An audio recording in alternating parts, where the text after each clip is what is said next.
الحمد لله رب العالمين والصلاة والسلام على سيدنا خاتم النبيين أما بعد فأعوذ بالله من الشيطان الرجيم بسم الله الرحمن الرحيم والصلاة والسلام عليك يا رسول الله وعلى آلك وأصحابك يا حبيب الله الصلاة والسلام عليك يا نبي الله وعلى آلك وأصحابك يا نور الله.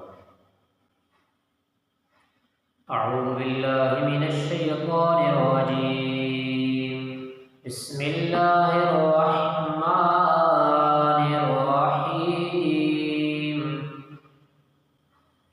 إن في اختلاف الليل والنهار وما خلق الله في السماوات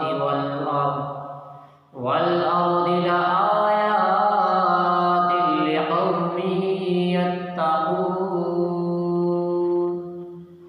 ترجمہ کنز العرفان. بے شک رات اور دن کی تبدیلی میں جو کچھ اللہ نے آسمانوں اور زمین میں پیدا کیا ان میں ڈرنے والوں کے لیے نشانیاں. ان فی اختلاف اللیل والنہار. اس سے پہلی آیات میں اللہ پاک نے اپنی ربوبیت اور وحدانیت پر زمین و آسمان کی تخلیق، سورج اور چاند کے احوال سے دلائل قائم فرمائے.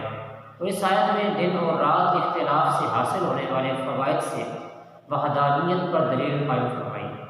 آیت کا خلاصہ یہ ہے کہ بے شک دن اور رات کے آنے جانے، کم اور زیادہ ہونے میں، اور جو کچھ اللہ نے آسمانوں میں پیدا فرمایا جیسے فرشتے، سورج، چاند، ستارے وغیرہ، جو کچھ زمین میں پیدا فرمایا، حیوان، پہاڑ، دریا، نہریں، درخت وغیرہ، ان سب میں اللہ پاک سے ڈرنے والوں کے لیے اللہ پاک کی قدرت اور وحدانیت پر نشانیاں موجود ہیں. ان چیزوں کا نشانیاں ہونا بالکل واضح ہے. یہ سب اللہ پاک کی تخلیق اور قدرت کی دلیلیں ہیں. تو کتنی عظیم قدرت اور عظمت والا ہے جس نے ان سب چیزوں کو وجود بخشا. آیت کے آخر میں فرمایا متقیوں کے لیے ان چیزوں میں نشانیاں ہیں. لآیات لقوم یتقون. چونکہ ان چیزوں میں غور کر کے ایمان و عرفان صرف خوف خدا رکھنے والوں کو حاصل ہوتا ہے، میسر ہوتا ہے، اس لیے انہی کا ذکر فرمایا. بہت سے کافر چیزیں لے کر سرکش ہو جاتے ہیں، جیسے کہ آج کل سائنسدانوں نے سائنس میں ترقی کر کے خدا کا انکار کر دیا. ان الذین لا یرجون لقاءنا رضوا بالحیاۃ الدنیا واطمأنوا بها والذین هم عن آیاتنا غافلون اولئک مأواهم النار بما كانوا یکسبون. ترجمہ کنز العرفان. بے شک وہ لوگ جو ہم سے ملنے کی امید نہیں رکھتے اور دنیا کی زندگی پسند کر بیٹھے ہیں اور اس پر مطمئن ہو گئے ہیں، اور وہ جو ہماری آیتوں سے غافل ہیں، ان لوگوں کا ٹھکانہ ان کے اعمال کے بدلے میں دوزخ ہے. ان الذین. بے شک وہ لوگ. ان آیات میں پہلے لوگوں کا ذکر کیا گیا، ہم نے سنا، جو حشر یعنی مرنے کے بعد اٹھنے پر ایمان نہیں لاتے. اس کے بعد حشر پر ایمان لانے والوں کا ذکر فرمایا.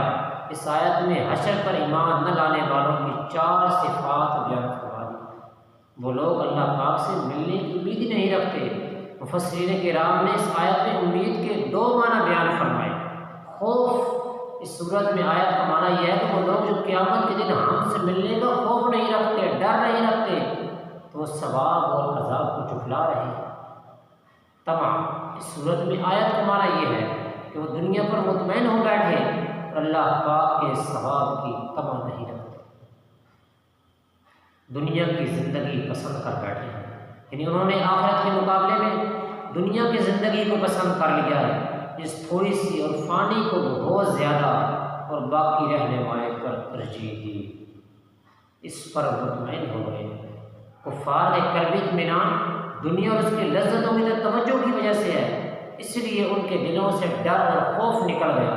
اور جب اللہ پاک سے ڈرنے، ان کے عذاب و خوف دلانے والی باتیں سنتے ہیں تو ان ان کے دل اس طرف مائل نہیں ہوتے، وہ اللہ کی آیتوں سے غافل ہیں۔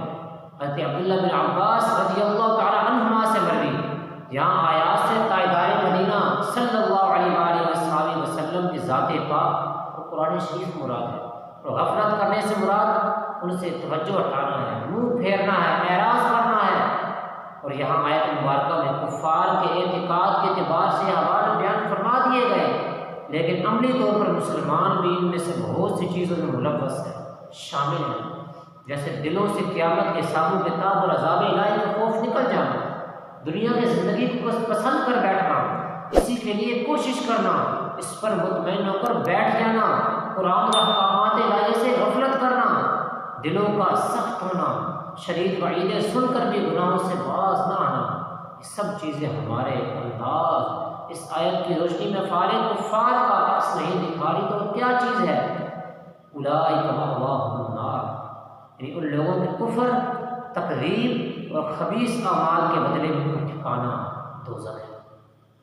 اللہ پاک سے دعا ہے کہ ہم اللہ پاک کی صحیح طرح عبادت کریں، اس کے محبوب صلی اللہ علیہ وسلم کی فرامین پر عمل کریں، ان کی صحیح طرح پیروی کریں۔ آمین بجائے خاتم النبیین صلی اللہ علیہ وآلہ وسلم۔